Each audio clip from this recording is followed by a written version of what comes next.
নমো নমঃ আমার চ্যানেলে আপনাদের স্বাগত জানাই। আজ আমরা রঘুবংশম মহাকাব্যের প্রথম সর্গের যে তৃতীয় শ্লোকটি আছে সেটি আলোচনা করব। আগের এই ভিডিওতে আমি রঘুবংশমের যে প্রথম শ্লোক অর্থাৎ মঙ্গলাচরণ আছে সেটি আলোচনা করেছি, আর এই ভিডিওতে দ্বিতীয় যে শ্লোকটি আছে সেটি আমি অন্বয়সহ আপনাদের সামনে তুলে ধরেছি। লিংক আমি ডেসক্রিপশানে দিয়ে দেবো, আপনারা অবশ্যই ভিডিও দুটো দেখে নেবেন। আজ আমরা তৃতীয় শ্লোকটি পড়ব।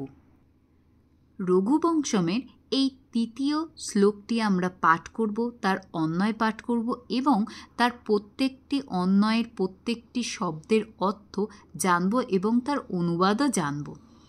চলুন তাহলে প্রথম যে শ্লোকটি আমরা পাঠ করে নিই। কি আছে? মন্দঃ কবি যশঃ প্রার্থী গমিষ্যাম উপহাস্যতাম প্রাংশু লভ্যে ফলে লোভাত উদ্বাহুরিব বামনঃ। আমি আগেই বলেছি আমি সবসময় সন্ধি বিচ্ছেদ করে বা সমাস বিচ্ছেদ করেই পড়ার পক্ষে যুক্তি রাখি, কারণ আমি সবসময় মনে করি প্রত্যেকটা শব্দ আমরা যদি সঠিকভাবে উচ্চারণ করতে পারি তাহলেই আমরা তার সঠিক অর্থ বুঝতে পারবো। চলুন এবার আমরা দেখে নিই এই শ্লোকটিকে অন্বয় করলে কি দাঁড়াবে। শ্লোকটি অন্বয় করলে দাঁড়াবে মন্দঃ কবি যশঃ প্রার্থী প্রাংশু লভে ফলে লোভাত উদ্বাহ বামন ইব উপহাস্যতাম গমিষ্যামি। দেখেছেন, যখন অন্যায় করে আমরা পাঠ করব তখন সেই সন্ধিযুক্ত শব্দকে আমরা সন্ধি ভেঙেই উচ্চারণ করব।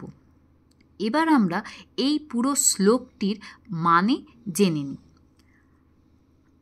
মন্দঃ অর্থাৎ মূঢ়, কবি যশঃ প্রার্থী অর্থাৎ কবিকুলের যশ প্রার্থনা করছি, প্রাংশু লভ্যে অর্থাৎ দীর্ঘকায় পুরুষের দ্বারা লভ্য।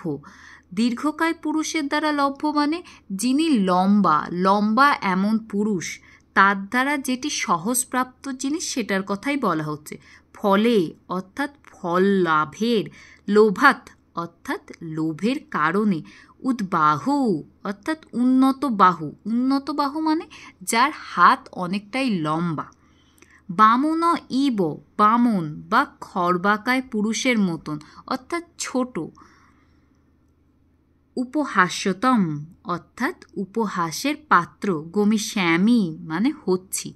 এখানে প্রত্যেকটা শ্লোকের অহং এই শব্দটি উজ্জ্ব আছে, কারণ প্রত্যেকটা শ্লোকের প্রথমেই কবি নিজেকে অহং বলে দাবি করেছেন। এবার আমরা এই শ্লোকটির সম্পূর্ণ অর্থ জেনে নেব।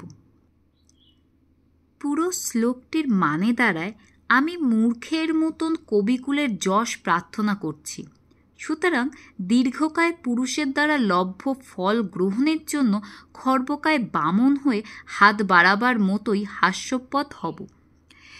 এর আমরা যদি সাধারণ অর্থ বলতে চাই, এটাই বলছে যে কবি নিজেকে বামনের সঙ্গে তুলনা করছেন, মানে তিনি বলতে চাইছেন যে তিনি বামন এবং বামন হয়ে কবিকুলের যে যশ অর্থাৎ এই যে রঘুবংশম অনেক বড় একটি বংশ, সেটাকে তিনি দীর্ঘকার পুরুষের বাহুর সঙ্গে তুলনা করেছেন এবং তাই কবি বলছেন যে তিনি তো বামন হয়ে কি করে তিনি ওই বড় বংশের দিকে হাত বাড়াবেন। আজকের ভিডিও এই পর্যন্ত। আজকের এই শ্লোকের মানে আপনাদের কেমন লাগলো আমাকে অবশ্যই জানাবেন, আর এর পরের শ্লোক 4 নম্বর শ্লোক এবং তার মানে জানার জন্য আমার চ্যানেলটিকে অবশ্যই সাবস্ক্রাইব করে রাখুন। আমার ভিডিও দেখার জন্য আমি আপনাদের অসংখ্য ধন্যবাদ জানাই।